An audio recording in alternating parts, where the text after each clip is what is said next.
الحمد لله نحمده ونستعينه ونستغفره ونعوذ بالله من شرور أنفسنا ومن سيئات أعمالنا من يهد الله فلا مضل له ومن يضلل فلا هادي له أشهد أن لا إله إلا الله وحده لا شريك له وأشهد أن محمدا عبده ورسوله أما بعد. Bapak-bapak dan ibu-ibu, hadirin hadirat yang insya Allah dimuliakan Allah Subhanahu wa Ta'ala, marilah kita sama-sama senantiasa memanjatkan puja dan bersyukur atas nikmat yang Allah berikan kepada kita semua, terutama nikmat iman, nikmat Islam, nikmat sehat walafiat, sehingga kita sama-sama dapat hadir di tempat yang mulia ini untuk menambah ilmu agama kita dengan belajar, mengkaji tafsir dari Al-Quran, surat Al-Baqarah. Tak lupa salawat serta salam tak tercurahkan kepada junjungan kita baginda Nabi Muhammad sallallahu alaihi wasallam, yang insya Allah mudah-mudahan kita semua yang hadir mendapatkan syafaat di yaumul qiyamah pada saatnya nanti. Pada kesempatan ini telah hadir di tengah-tengah kita guru kita Al-Mukarram Furqan Hasbi yang akan memberikan ilmu kajian tafsir Al-Quran pada kita semua, dan mudah-mudahan apa yang beliau sampaikan bisa bermanfaat buat kita. Dan untuk itu marilah sama-sama kita mulai pengajian ini dengan membaca basmalah. Bismillahirrahmanirrahim. Pada beliau Bapak Haji Furqan Hasbi LC, waktu dan tempat kami persilakan. Bismillahirrahmanirrahim. Assalamualaikum warahmatullahi wabarakatuh. Innal hamdalillah nahmaduhu wa nasta'inuhu wa nastaghfiruh wa na'udzu billahi min shururi anfusina wa min sayyiati a'malina. May yahdihillahu fala mudilla lahu wa may yudlilhu fala hadiya lahu. Asyhadu an la ilaha illallah wahdahu la syarika lahu wa asyhadu anna Muhammadan abduhu wa rasuluh la nabiyya ba'dah. Amma ba'd. Fa ya ibadallah, usikum wa nafsi bi taqwallah faqad fazal muttaqun. Mudah-mudahan kita orang yang bertakwa dan golongan orang-orang yang sukses. Amin. Mudah-mudahan kita selalu diberi sehat badan kita, penglihatan kita, pendengaran kita, sehingga bisa kita manfaatkan untuk selalu ibadah kepada Allah Ta'ala. Allahumma afini fi badani, Allahumma afini fi basari, Allahumma afini fi sam'i. Ya Allah, sehatkanlah badanku dan sehatkanlah penglihatanku dan sehatkanlah pendengaranku. Allahumma amin ya rabbal alamin. Kita berselawat untuk Rasulullah Muhammad sallallahu alaihi wasallam yang telah sempurna mengajarkan Islam. Di antaranya telah menyampaikan surat Al-Fatihah yang kita sudah hafal sejak kecil dan kita sudah paham isinya.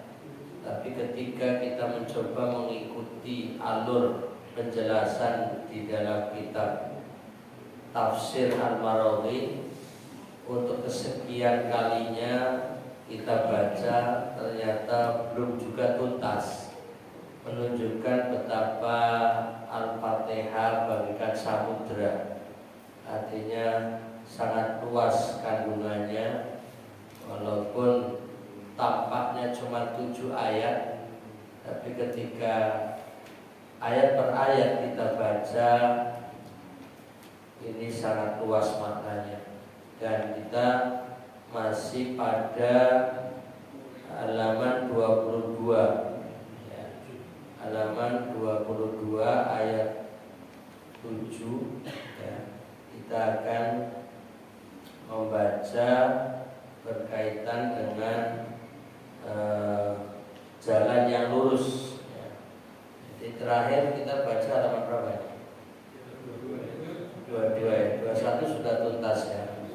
Ya, saya sedikit mengulang dari halaman 21 bagian terakhir, yaitu demikianlah yang dimaksud dengan hidayah. Ini kaitannya dengan hidayah, berbagai istilah atau berbagai nama, berbagai macam. Saya ulang sendiri, yaitu hidayah Allah kepada manusia itu ada: 1 hidayah ilham, 2 hidayah indra, 3 hidayah akal, 4 hidayah agama dan syarak. Kemudian ada lagi yang namanya hidayah ma'unah dan taufik. Nah, itu yang terakhir. Selain 4 itu ada hidayah ma'unah dan taufik. Kemudian adapun hidayah dalam arti menunjukkan ke jalan kebaikan dan kebenaran, serta menerangkan hasil yang akan dipetik oleh orang yang menempuh jalan kebaikan dan kebenaran itu, yaitu keberuntungan dan kemenangan serta kebahagiaan. Kemudian demikianlah yang dimaksud dengan hidayah.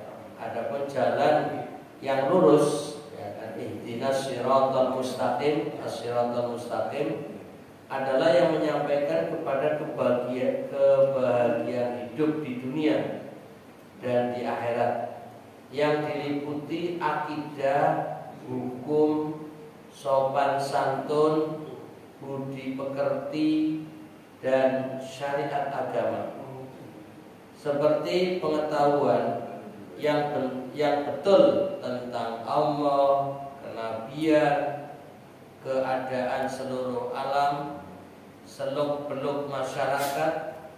Semua ini dinamakan Shiratal Mustaqim, yaitu jalan yang lurus, karena ada persamaannya dengan jalan yang biasa dipakai untuk lalu lintas.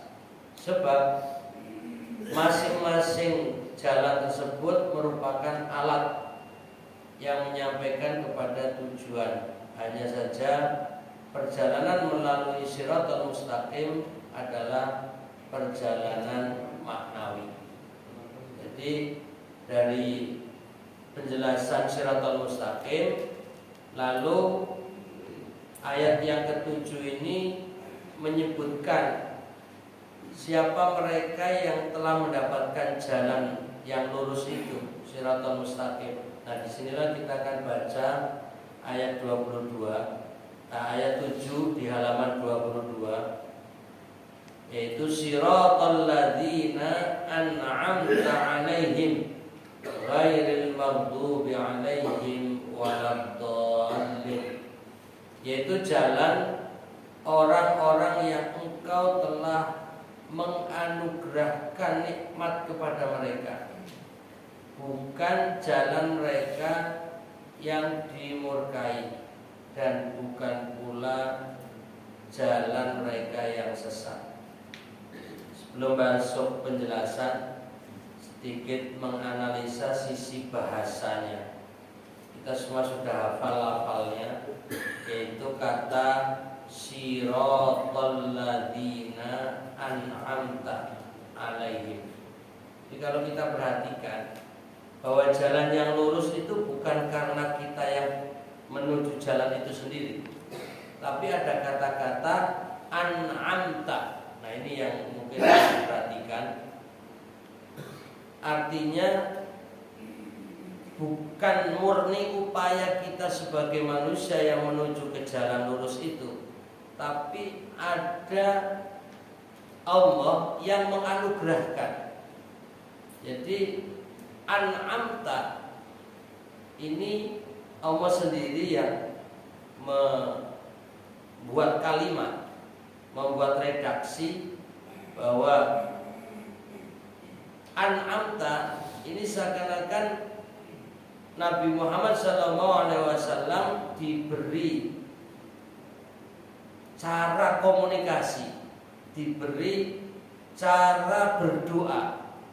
Jadi pertama Allah memberi kalimat di ayat 6, ihdina, ya Allah berilah petunjuk kepada kami, as-sirata, jalan al-mustaqim, yang lurus. Ini untuk bisa mengikuti lafalnya, walaupun sudah hafal sambil melihat ada di halaman 10 di lafal Arabnya, biar sama-sama perhatikan. Jadi di halaman 10 itu kan ayat Al-Fatihah.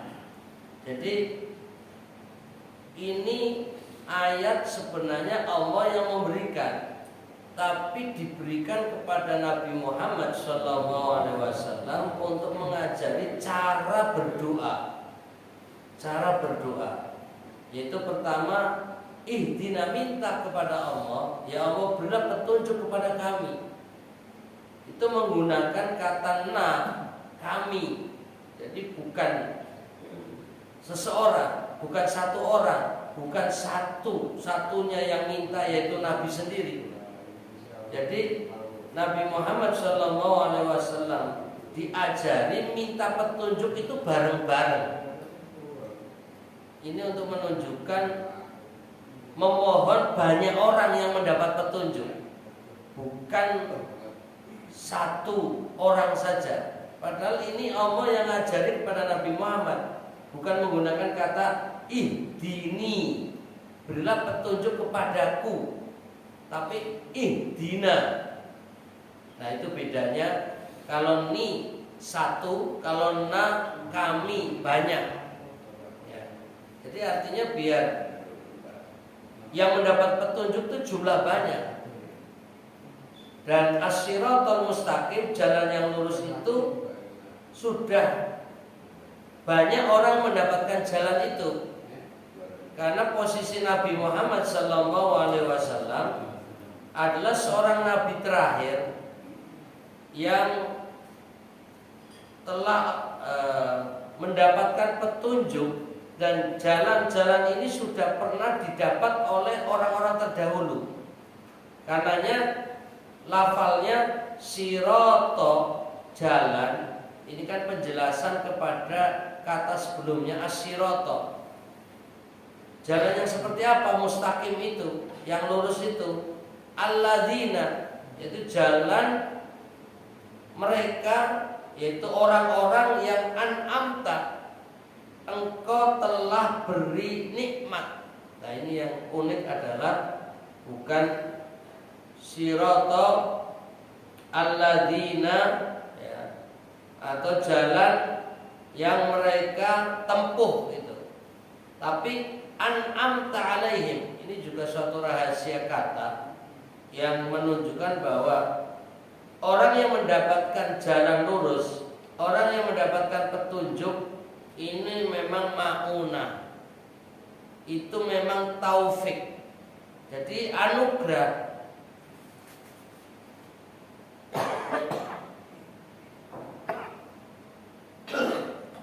Mohon maaf kalau ngomongnya agak ngotot, jadi akhirnya batuk ini. Saya ulangi bahwa kata-kata an'amta ini tadi biar mengkaitkan tentang hidayah ma'unah dan hidayah taufik yang sudah kita baca sebelumnya. Jadi biar tidak bangga diri ketika kita di jalan yang lurus. Contoh, kita ini termasuk orang beriman, orang yang rajin sholat, rajin ibadah, bisa menjalankan perintah-perintah Allah. Ini biar jangan sombong, ini karena aku sendiri, itu ya gak boleh. Tapi alhamdulillah ini anugerah yang Allah berikan kepadaku. Saya bisa bangun pagi, saya bisa sehat kemudian jalan menuju ke masjid, saya bisa mengikuti kajian ini setelah jamaah sholat subuh. Nah ini biar ada rasa ini adalah anugerah, ini adalah nikmat, sehingga tidak sombong melihat orang yang tidak datang. Kalau saya mah rajin, orang itu mah males. Nah ini nggak boleh. Jadi muncul pada dirinya kebanggaan, kesombongan, dan merasa lebih baik dari sekitarnya. Ini yang perlu kita hindari. Kata-kata an'amta, engkau telah beri nikmat ya, alaihim kepada mereka. Berarti mereka-mereka yang menjadi orang soleh, orang baik, bahkan menjadi nabi, menjadi rasul, ya, menjadi ahli ibadah, menjadi wali Allah, bahkan mereka yang kemudian mendapatkan anugerah syuhada, orang yang sampai mendapatkan anugerah mati syahid, itu nikmat yang Allah berikan kepada mereka. Ini di luar materi, sehingga seperti contoh orang-orang yang di Gaza itu yang kemudian wafat, meninggal, mereka disebut mati syahid, itu mereka lebih merasa nikmat gitu. Kalau kita melihatnya penderitaan yang mengerikan, melihatnya mati yang ya mengerikan, jadi berdarah-darah dan sebagainya. Tapi bagi mereka yang akhirnya meninggal, dilihatnya sebagai ini anugerah, sebagai mati syahid. Ini menurut versi penilaian mereka seperti itu. Walaupun yang kemudian sakit, menderita itu ya tetap sakit, namanya sakit juga sakit. Dan pada prinsipnya orang tidak mau sakit.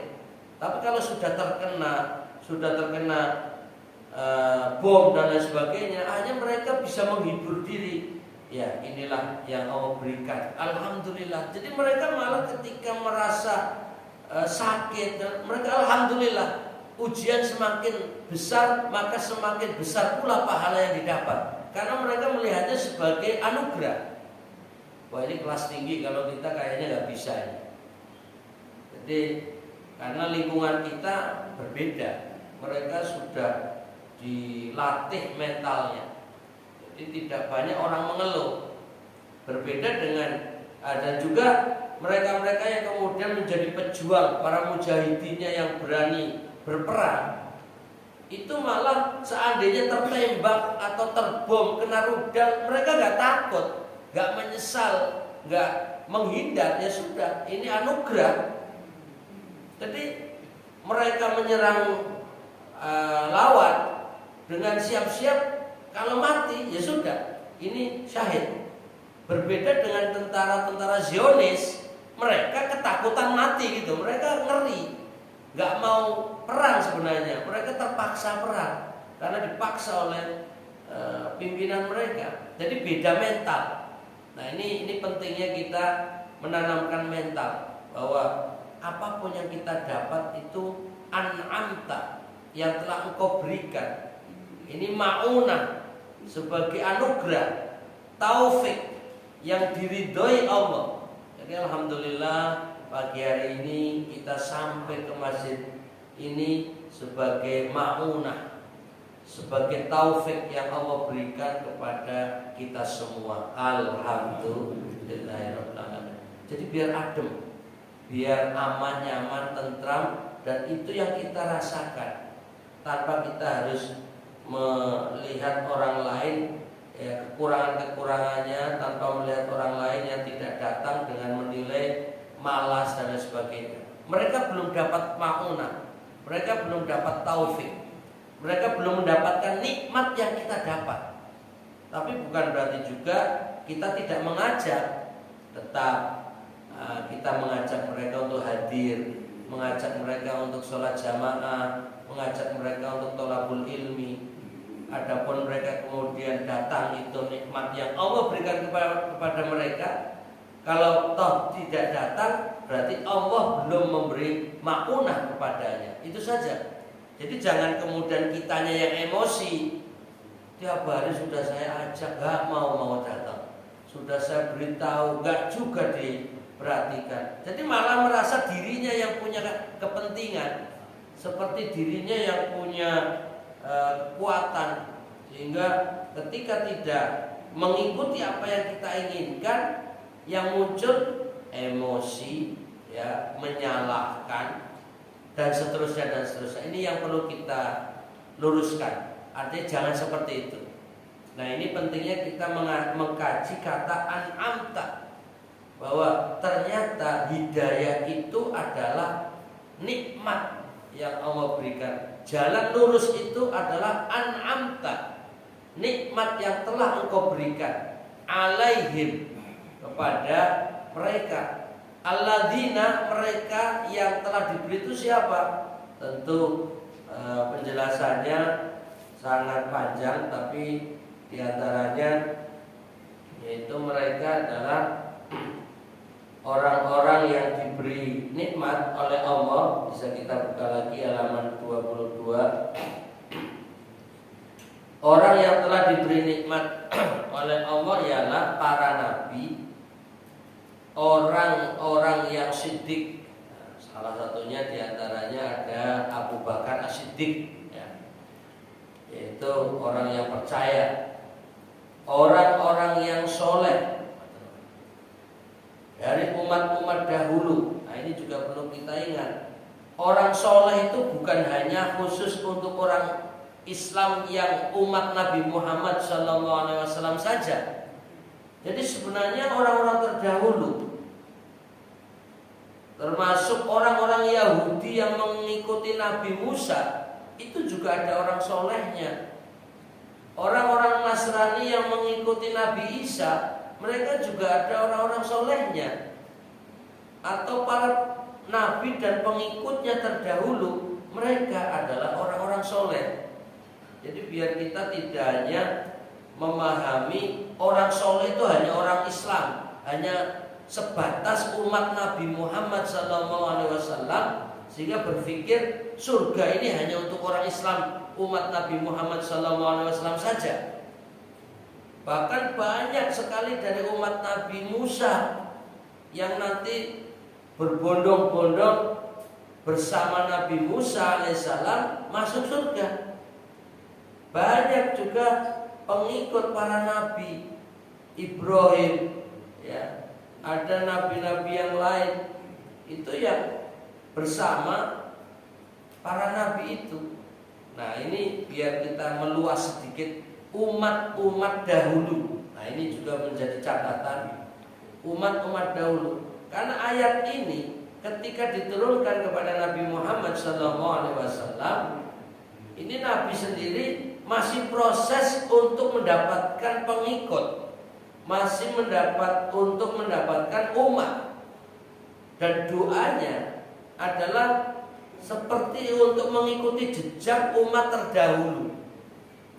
Makanya lafalnya menggunakan him, an'amta alaihim. Jadi orang-orang yang telah Engkau beri nikmat kepada mereka. Merekanya itu bukan umat Nabi Muhammad. Merekanya bukan umat yang sedang bersama Nabi Muhammad SAW, tapi mereka yang sudah mendahului Nabi Muhammad SAW, sehingga dipahami sebagai orang-orang soleh dari umat-umat dahulu.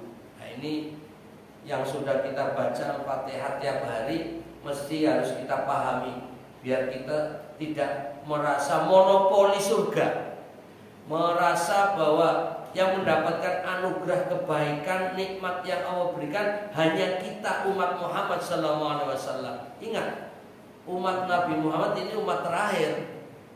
Sementara umat sebelum Nabi Muhammad banyak sekali.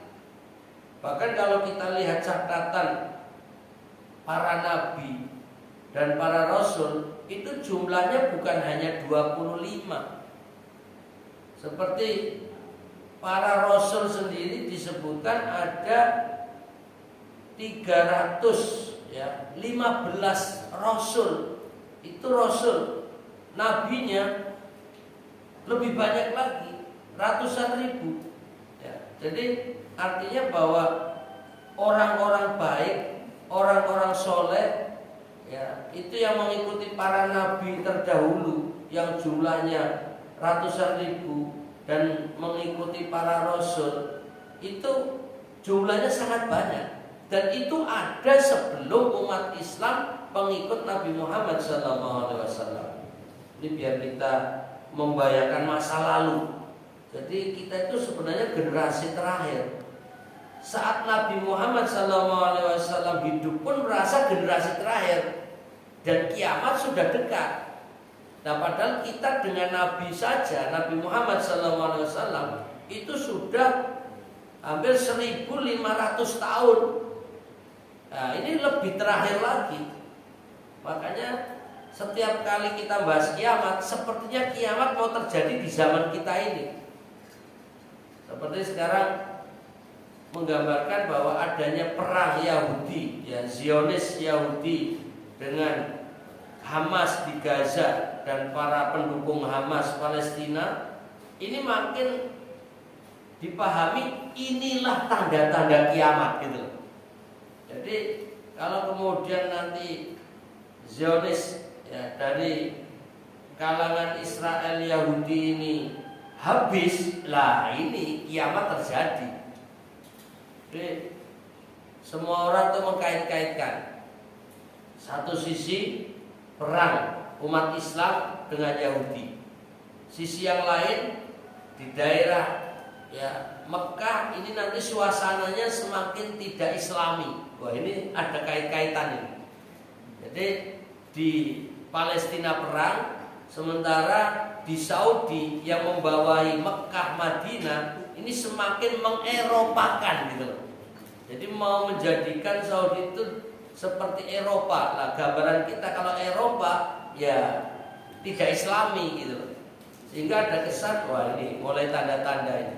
Kayaknya kiamat sudah dekat di ambang pintu gitu. Ya walaupun kalimat iqtarabatis saah, kiamat sudah dekat, itu sudah disebutkan sejak zaman Nabi Muhammad SAW. Bahkan ketika Muhammad SAW diangkat menjadi Nabi dan Rasul, itu tanda kiamat. Jadi ketika munculnya kenabian Muhammad SAW, itulah tanda kiamat.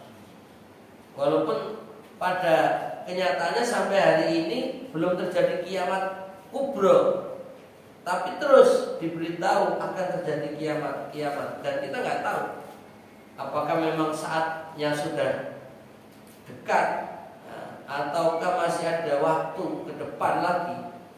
Kalau melihat masih ada orang pengajian begini, kayaknya mantap saja kiamat belum datang, karena diantara penjelasan Nabi sendiri, selama masih ada di muka bumi orang yang ingat Allah, zikrullah, maka kiamat belum datang. Nah, jadi aman kalau begini.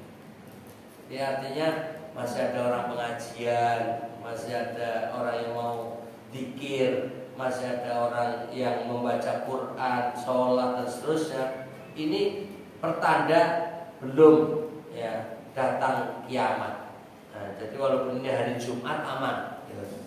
Karena ada juga tanda-tanda kiamat pada hari Jumat. Nah, ini kayaknya aman-aman saja insya Allah. Nah, ini. Dan yang ngerinya adalah seburuk-buruk manusia adalah orang yang hidup saat terjadi kiamat. Nah, ini ngeri lagi. Makanya kita tidak berharap dan tidak mau kita meninggal di saat terjadi kiamat. Berarti seburuk-buruk manusia. Ya mendingan mati sebelum kiamat. Nah, kalau kiamat sudah dekat, maka mari kita matinya lebih cepat loh. Biar tidak pas hari kiamat. Nah, ini hanya bahasa-bahasa guyon ya, bahasa-bahasa guyon. Baik. Sama rahimakumullah, monggo biar gak ngantuk minum dulu kelihatannya. Monggo bismillahirrahmanirrahim. Sebelum kiamat datang minum dulu ini.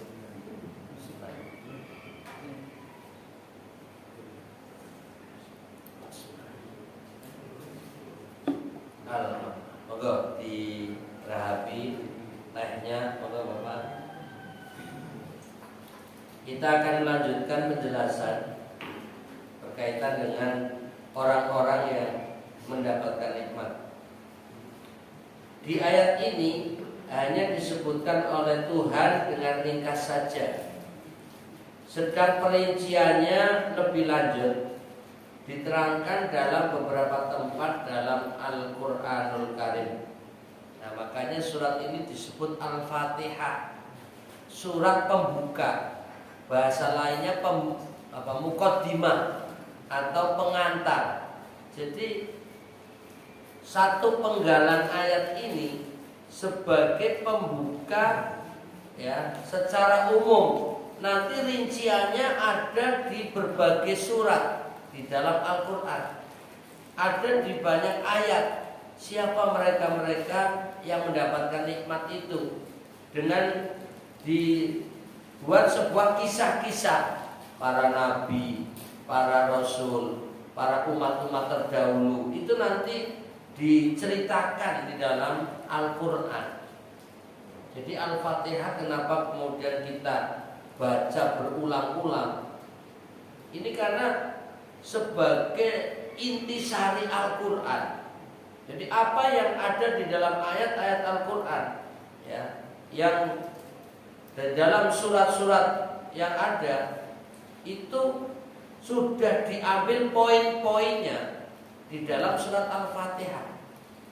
Sehingga kalau kita pahami membaca Al-Fatihah ini seperti sudah membaca seluruh isi Al-Qur'an dalam arti makna dan kandungannya. Nah, kalau masalah pahala, orang yang membaca surat Al-Ikhlas seperti sudah membaca Al-Qur'an secara keseluruhan, yaitu khatam. Nah, itu atau ada yang mengatakan orang yang membaca surat Al-Ikhlas seperti membaca sepertiga Al-Qur'an. Maka orang yang membaca surat Al-Ikhlas 3 kali seperti membaca Al-Qur'an secara keseluruhan. Ini nilai pahalanya. Tapi kalau kita mengatakan Al-Fatihah, kita membacanya seperti membaca Al-Qur'an secara keseluruhan, ini maknanya. Jadi apa yang terkandung di dalam Al-Fatihah itu sudah menjadi poin-poin yang ada di dalam Al-Qur'an. Makanya disebutkan begini, bahwa ini ringkas saja, sedang perinciannya lebih lanjut diterangkan dalam beberapa tempat dalam Al-Qur'anul Karim, di mana kisah-kisah mereka diceritakan untuk dijadikan pelajaran. Nah ini, kalau kita baca Al-Qur'an, sepertiga isinya itu kisos. Kisos itu kisah. Kisah itu cerita. Artinya bahwa apa yang diceritakan di dalam Al-Qur'an bukan dongeng, bukan hanya cerita masa lalu. Seperti orang-orang kafir itu mengatakan Al-Qur'an itu asatirul awalin, Allah itu dongeng-dongeng masa lalu. Tapi yang diinginkan, apa yang diceritakan di dalam Al-Qur'an adalah untuk ibrah, untuk diambil pelajaran. Jadi bukan hanya mendengarkan ceritanya, tapi bagaimana kisah-kisah itu bisa diambil poin-poinnya. Apa yang dibacakan kisah di dalam Al-Qur'an itu ada pelajaran-pelajaran. Walaupun beda zaman, walaupun beda kasus ya, tapi bisa kita ambil pelajaran untuk kehidupan kita saat ini. Mau itu kisah Nabi Nuh ya, mau itu kisah Nabi Adam sekalipun. Mamanya ini hanya contoh, hanya mengkaitkan. Ketika kita melihat kisah Nabi Adam ya, yang dilarang makan buah, tapi kemudian terpengaruh oleh bisikan setan melalui istrinya Hawa untuk tetap bisa mengambil buah itu. Sekalipun Nabi Adam alaihissalam sudah tahu itu terlarang, tapi karena istrinya yang meminta, akhirnya mau melakukan, mengambil buah itu dan memakannya. Ini kan bisa diambil pelajaran seringkali sehebat apapun suami mudah ditaklukkan sang istri. Nah ini yang perlu garis bawahi. Khususnya seorang suami yang begitu mencintai sang istri, udah nggak tega deh. Walaupun ini nggak boleh. Jomono Thomas, yang aku ratikei yo, gimana aku tak lunga wae. Ayo gituin aja langsung klepek-klepek gitu suami. Akhirnya ya sudah. Ini contoh saja mengambil kisah Nabi Adam ya, yang kemudian mengambil buah yang sebenarnya tahu itu terlarang. Ini biar kita ambil pelajaran. Waspadalah wahai suami terhadap rayuan sang istri. Jadi artinya selama rayuan itu baik ya diambil. Tapi kalau rayuan itu kemudian malah menyesatkan, ini yang perlu kita waspadai. Bahkan ada orang bilang seringkali para pejabat itu korupsi, itu bisikan istri. Wah ini ada tuduhan seperti itu. Karena istrinya pengen ini, pengen itu, pengen ini, pengen itu, akhirnya suaminya terpancing untuk mengambil yang bukan haknya, yang disebut korupsi.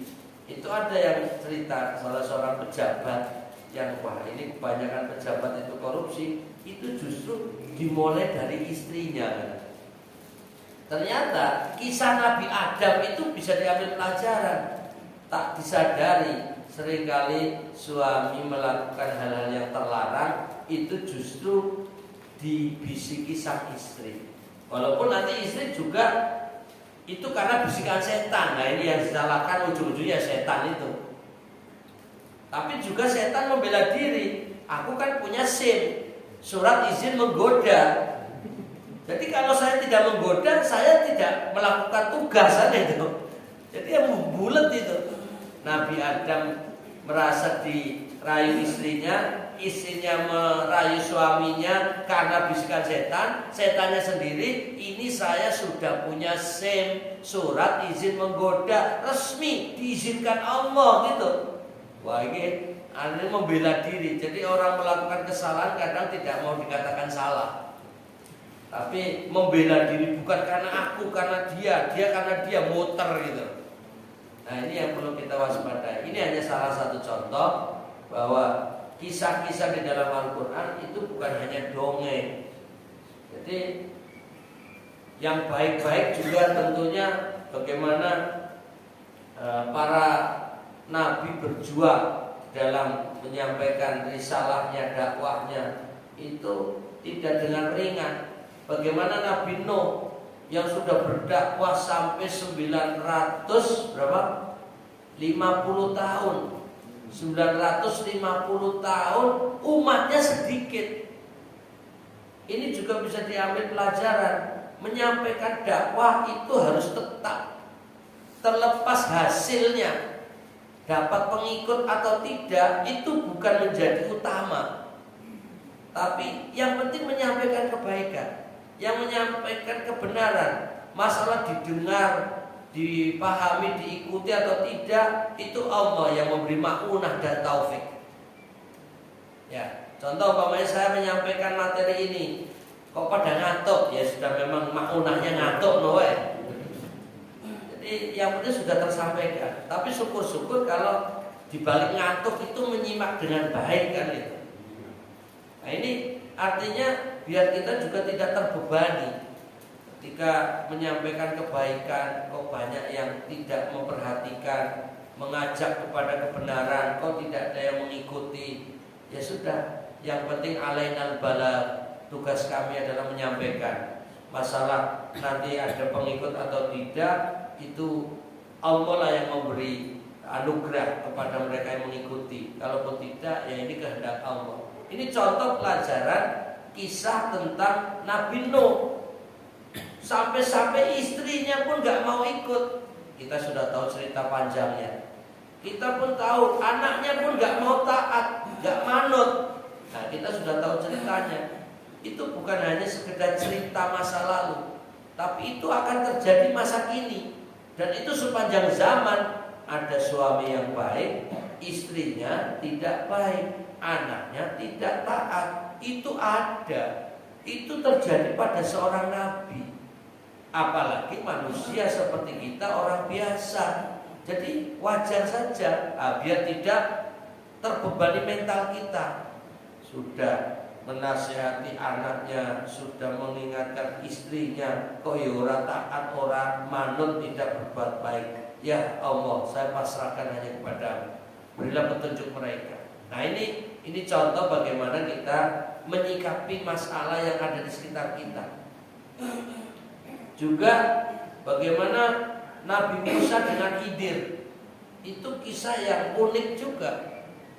Nabi Musa yang merasa sudah banyak mendapatkan ilmu, sehingga seakan-akan tanda kutip meminta kepada Allah, tunjukkan orang yang lebih pintar dariku. Wah, ini kan ada sedikit tanda kutip pengen tahu gitu, kepo. Kalau tidak boleh dikatakan sombong ya. Mana ada orang yang lebih pintar dari saya? Akhirnya Allah beri petunjuk, sana, kamu pergi ke sana. Akhirnya menuju ke suatu tempat yang akhirnya bertemulah Khidir. Khidir cuma pesan, kamu jangan banyak bertanya, itu aja. Jangan tanya apa yang kulakukan. Coba. Ternyata begitu ada perahunya dilobangi, dirusak. Coba Nabi Musa kan gemes toh. Oh, perahu ini punya nelayan miskin, mereka nanti mau berlayar mencari ikan, mencari nafkah, kok dirusak. Ini kenapa wahai Khidir? Diam, gak boleh bertanya. Ayo coba. Ini kan satu hal yang menguji kesabaran. Yang kedua pun begitu, ya kan? Kita tahu ceritanya di dalam surat Al-Kahfi yang sudah kita baca ini. Jadi intinya bagaimana menguji seseorang menghadapi masalah, tapi dengan sikap diam dan sabar. Nanti baru tahu hikmahnya di belakang. Wah, itu kan kita baca Al-Kahfi tujuannya biar dilatih sabar menghadapi masalah. Kita disunahkan setiap hari Jumat, malam Jumat baca surat Al-Kahfi. Coba analisa kisah-kisahnya itu.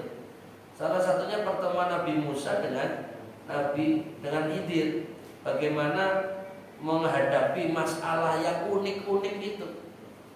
Ada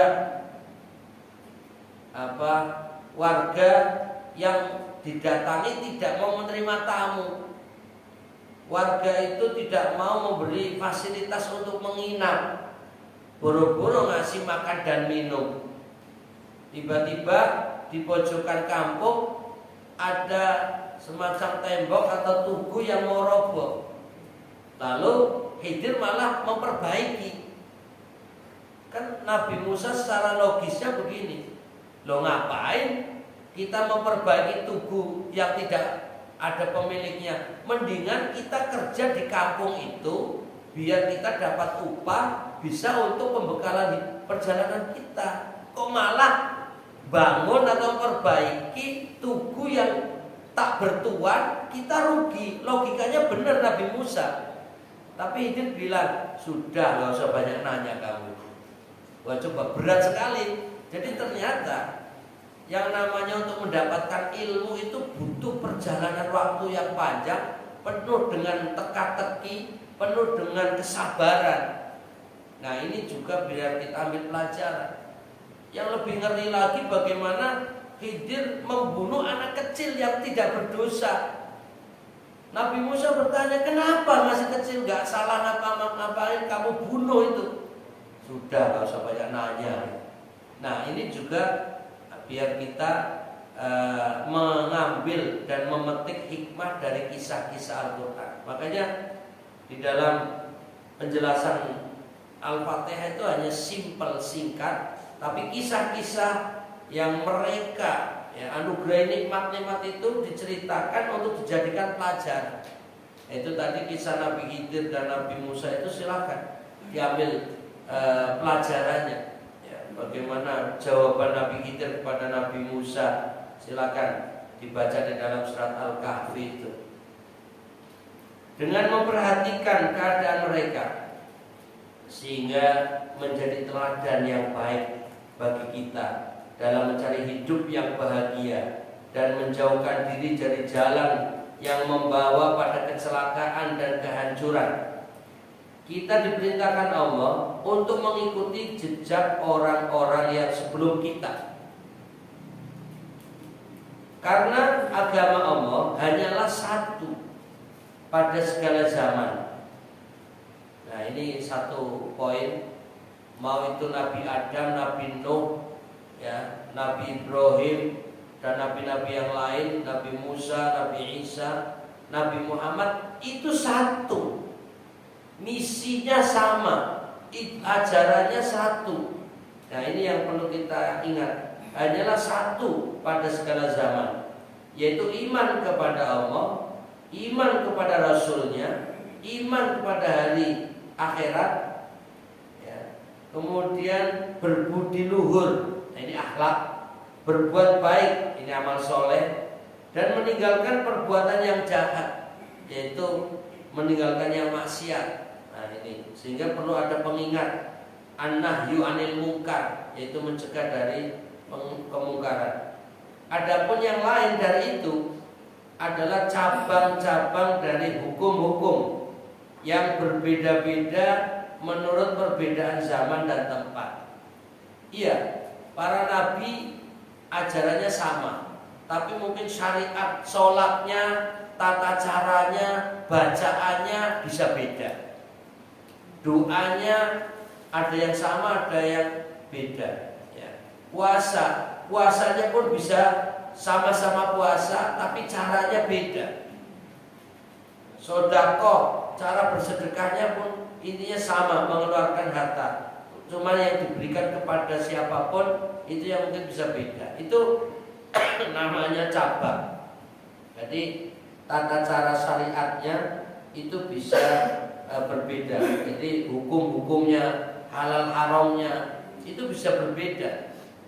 Jadi intinya bahwa tauhidnya sama,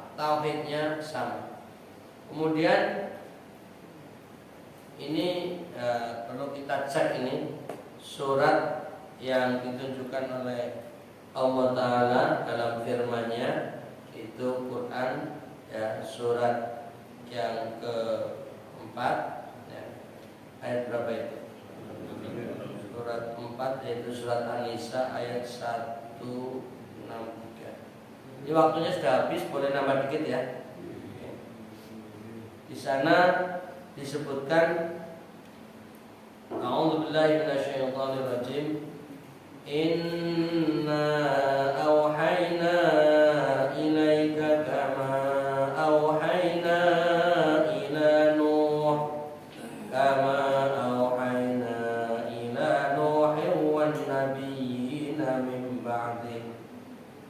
وأوحينا إلى إبراهيم وإسماعيل وإسحاق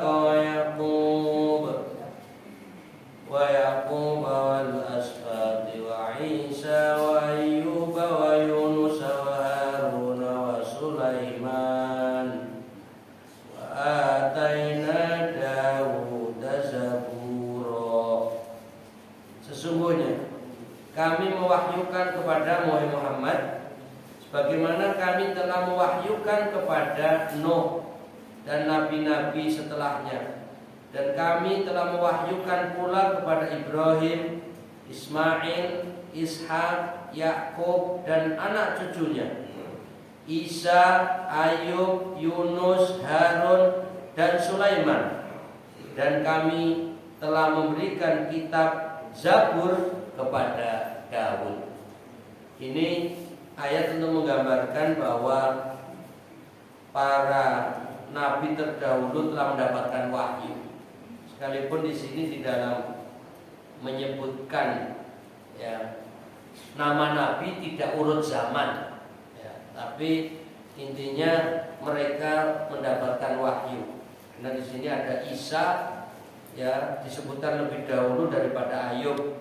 Kemudian disebutkan Sulaiman lebih dulu daripada Daud, padahal Daud ayahnya Sulaiman. Jadi dalam ayat 163 surat An-Nisa tidak menyebut secara urut penyebutan nama-nama nabi, tapi untuk memberitahu bahwa para nabi itu mendapatkan wahyu. Kemudian masih ada 2 kalimat yang belum kita baca ini. Selanjutnya masuk kata al-maghdubi alaihim dan kata ad-dhalin. Nah ini mungkin baca kira-kira 5 menit ya, bahwa ada 2 kata yang Allah gunakan agar kita berdoa terhindar dari mereka. Jadi kalau kita perhatikan lafal al-maghdub itu dari kata ghadiba. Ghadiba itu marah. Al-maghdub yang dimarahi. Lalu terjemahan lain yang dimurkai. Jadi kata ini kandungannya itu berat. Kenapa?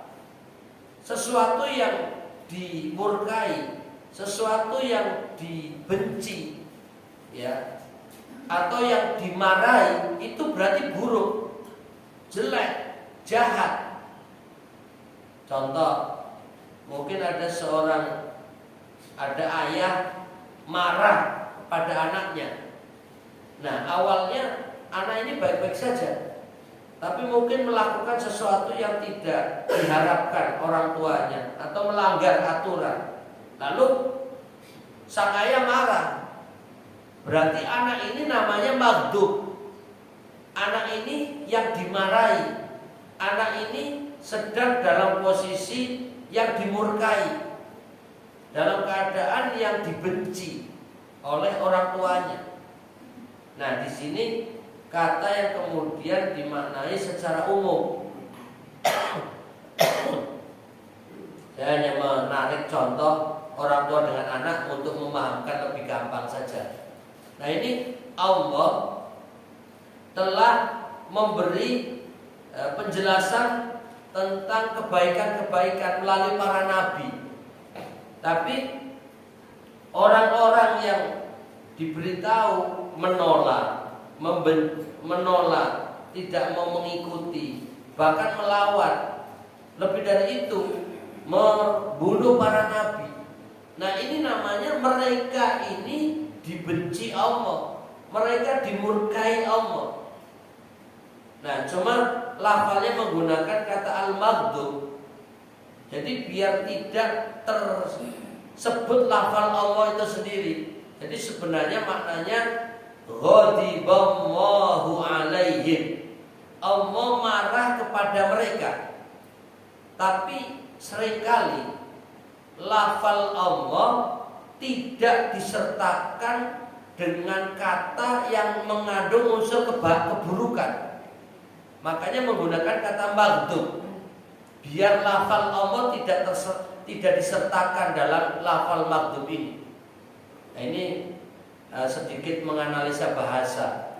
Kenapa bukan wala yaghdabullahu alaihim, dan yang Allah tidak memarahi mereka, tapi menggunakan ghairil maghdubi alaihim, bukan yang mereka murkai.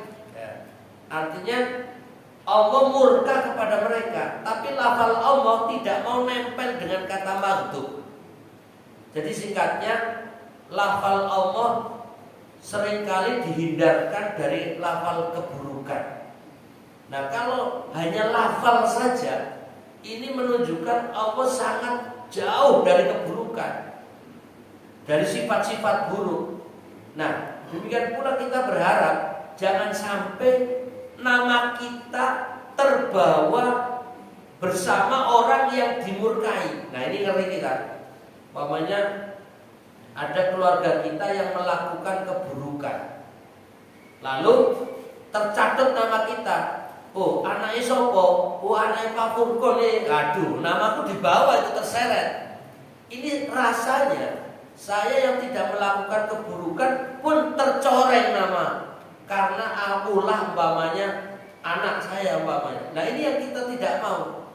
Jadi kita berusaha jangan sampai ada nama kita nempel dengan keburukan orang. Jadi biar kita bersih, biar kita jauh dari keburukan. Itulah yang Allah buat di dalam Al-Qur'an, dalam redaksi-redaksi yang ada di dalam Al-Quran tidak menyertakan nama Allah di kata-kata yang buruk. Nah ini biar kita pahami, kita mengambil hikmahnya adalah jangan sampai nama kita tercoreng, nama kita bersama orang yang melakukan keburukan. Itu sih melakukan keburukan kayak sopo toh. Wah, aneh fulan. Nah, fulannya ini tertempel padahal fulannya nggak ngapa-ngapain. Atau begini, ini ada bernuansa politik.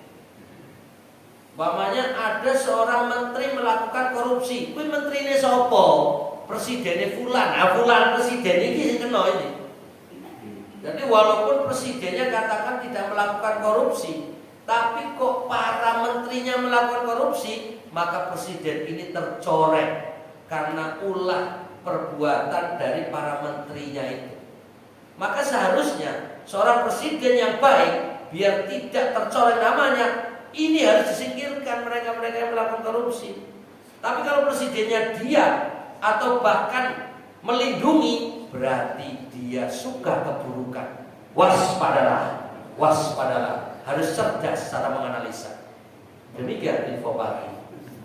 Ini sisipan politik. Jadi sama rahmatullah. Kemudian lafal al-maghdubi ini seringkali para ahli tafsir itu mengkaitkan dengan orang Yahudi.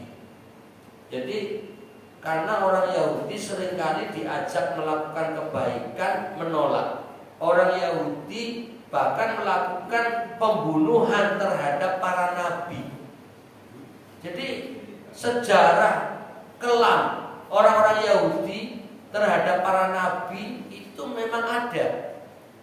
Nabi Zakaria dibunuh, Nabi Yahya dibunuh, bahkan nabi-nabi sebelumnya mereka yang membunuh adalah kelompok-kelompok orang Yahudi. Walaupun tidak semua orang Yahudi itu jahat, tidak semua orang Yahudi itu sesat, tidak semua orang Yahudi itu pembunuh, tapi nama Yahudi tercoreng oleh pelaku-pelaku itu. Termasuk sekarang Zionis yang membunuh orang-orang Islam di Gaza. Ini kita sebut Zionis Israel Yahudi. Walaupun sebenarnya tidak semua orang Israel itu sepaham, sepakat, setuju dengan pembantaian itu. Buktinya sekarang Binyamin Netanyahu itu rumahnya digeruduk oleh warganya, diprotes, didemo, bahkan seret Binyamin Netanyahu ke penjara. Itu warganya. Karena tidak semua orang Israel itu satu kata setuju mengebom orang-orang Islam. Jadi ada juga, tapi ya sudah, nama Yahudi itu tercoreng seakan-akan seluruh Israel itu adalah jahat. Padahal banyak juga mereka yang tidak sepakat. Apalagi kalau sudah bicara tentang politik, kan tidak semuanya satu kubu. Mereka yang beda partai, beda politiknya juga benci sama Binyamin Netanyahu. Bahkan mengharapkan ini nanti akan diseret ke pengadilan karena melakukan kejahatan perang, melanggar peraturan perang dan lain sebagainya. Apalagi sudah isu pakai nuklir, wah ini tambah ngeri lagi. Nah ini, tapi kita kalau berdoa kan sudah melaknat orang Yahudi, Israel sekeno kabeh itu, maghdubi alaihi. Nah ini karena ada pelaku yang jahat, maka semua terseret. Nah ini istilah untuk orang Yahudi. Dan terakhir ad-dallin. Ini adalah orang yang sesat. Jadi lebih ringan dari kata maghdubi. Jadi ketika kita membaca maghdubi adalah mereka orang-orang yang mestinya mendapatkan jalan yang benar, tapi kemudian mereka melanggar bahkan melawan. Nah, makanya di sini penjelasannya orang-orang yang dimurkai ialah orang-orang yang telah sampai kepada mereka agama yang benar. Ya contohnya orang Yahudi itu yang disyariatkan Allah kepada para hambanya, yaitu para nabi, tetapi mereka menolak dan membelakanginya. dan tidak mau memperhatikan dalil-dalil yang dibawa oleh agama itu. Disebabkan mereka lebih ingin mengikuti tradisi yang diwariskan oleh nenek moyangnya. Mereka ini nantinya akan menerima hukuman dan siksaan di neraka jahanam. Nauzubillah. Suatu tempat kembali yang sangat jelek. Ini di dalam penjelasan tidak langsung disebut kata Yahudi, tapi intinya mereka semua orang yang sudah tahu kebenaran tapi menolak, maka disebut maghdubi.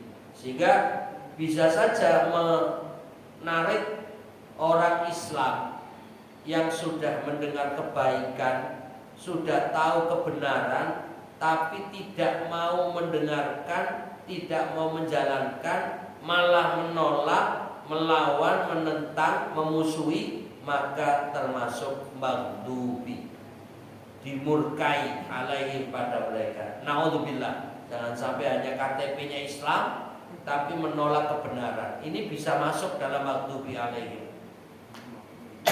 Terakhir, ad-dhalin, orang-orang yang sesat ialah mereka yang tidak mengetahui yang benar, yang hak, atau mengetahuinya tetapi pengetahuannya itu salah, tidak betul. Mereka ini adalah orang-orang yang belum sampai kepada seruan ilahi, atau sudah sampai tetapi yang benar itu belum jelas bagi mereka. Oleh karena itu mereka hidup dalam kebingungan dan kegelapan, tiada menemukan apa yang dicarinya. Mereka menjadi mangsa berbagai hal yang meragukan dan keterangan-keterangan yang mencampur aduk yang hak dengan yang batin, yang benar dengan yang salah. Kalaupun tidak tersesat urusan duniawi, mereka tersesat dalam urusan akhiratnya. Maka barang siapa tidak mendapatkan hidayah agama, akan terlihatlah pengaruhnya dalam kehidupan mereka yang kacau balau, dan mereka akan ditimpa mara bahaya. Nah, ini secara umum orang yang belum mendapatkan kebenaran atau tahu tapi salah. Nah, ini seringkali ahli tafsir menyebutnya kaum Nasrani. Mereka ingin mendapatkan jalan yang lurus, shiratal mustaqim, tapi menempuhnya dengan kesalahan. Tidak menyadari kalau Injil itu sudah banyak dirubah, ya. Atau orang-orang Nasrani ini tanpa disadari dibelokkan, dan di antara yang tertuduh melakukan itu adalah orang Yahudi yang memahamkan kepada mereka bahwa Nabi Isa itu adalah Tuhan. Nabi Isa itu disalib, dan disalib itu untuk tebusan dosa seluruh umatnya dan penyelamat dan penebus dosa untuk mereka. Ini adalah ulah Yahudi yang menyesatkan orang Nasrani, dan mereka meyakini itu kebenaran. Jadi sebenarnya orang Nasrani kalau diberitahu seharusnya itu sesat, mereka akan kembali kepada jalan yang benar sesuai Injil. Tapi sayang, mereka seringkali tidak mau mendengarkan, sehingga disebut ad-dhalin. Mereka adalah orang sesat. Dan ini bisa secara umum orang Islam yang sudah tahu kebenaran tapi tidak mau mengikuti kebenaran itu, atau ingin mencari jalan kebenaran tapi salah jalan. Jadi dalam beribadah mencari cara sendiri, seakan-akan ini adalah pendekatan diri kepada Allah dengan ritual-ritual tertentu, dengan cara pendekatan tersendiri, dengan tradisi-tradisi yang campur aduk antara ajaran yang benar, ajaran Islam dengan ajaran budaya, lalu diramu menjadi suatu tradisi. Menurutnya ini adalah kebaikan, tujuannya untuk kebaikan. Nah, ini adalah termasuk ad-dhalin, orang yang sesat, tidak pakai panduan yang benar. Dan karena itu kita katakan naudzubillahi min dzalik. Nah, kemudian tetapi manusia yang hidup dalam masa fatrah, masa kekosongan atau vakum, yaitu orang yang tidak ada nabi yang memberitahu, tidak ada para dai yang datang mengajarkan kebenaran, yaitu kosong dari pengutusan seorang rasul, mereka tidak dibebani syariat dan di akhirat nanti mereka tidak dihisab oleh Allah. Nah, ini pembelaan untuk mereka yang tidak tahu kebenaran. Nah, ini silakan nanti dicek Quran surah 17 ayat 15. Demikianlah pendapat jumhur ulama, ya. Tetapi segolongan ulama ada yang berpendapat bahwa akal manusia semata-mata sudah cukup untuk menyebabkan dia dibebani syariat. Maka apabila manusia telah diberi akal, wajiblah ia memperhatikan alam, langit dan bumi, menerangkan dan memikirkan tentang Tuhan pencipta seluruh alam, dan memikirkan tentang kewajibannya terhadap Tuhan itu, seperti beribadah kepadanya dan beribadah kepadanya dan mengagungkannya menurut cara yang didapatkan oleh akalnya dan dihasilkan oleh ijtihadnya. Ini seperti pencarian dulu Nabi Ibrahim ketika mencari kebenaran. Dengan jalan ini maka ia akan selamat dari azab neraka pada hari kemudian. Tetapi kalau mereka tidak berbuat demikian, maka ia tergolong orang-orang yang celaka. Na'udzubillahi min dzalik. Terakhir, kata benda yang bermakna kata perintah yaitu amin. Karena Al-Fatihah mengandung doa, maka ditutup amin, yaitu perkenankanlah ya Allah permohonanku ini. Mudah-mudahan kita golongan yang selamat. Amin ya rabbal alamin. Akhirul kalam, subhanakallahumma wa bihamdika asyhadu an la ilaha illa anta astaghfiruka wa atubu ilaik. Assalamualaikum warahmatullahi wabarakatuh.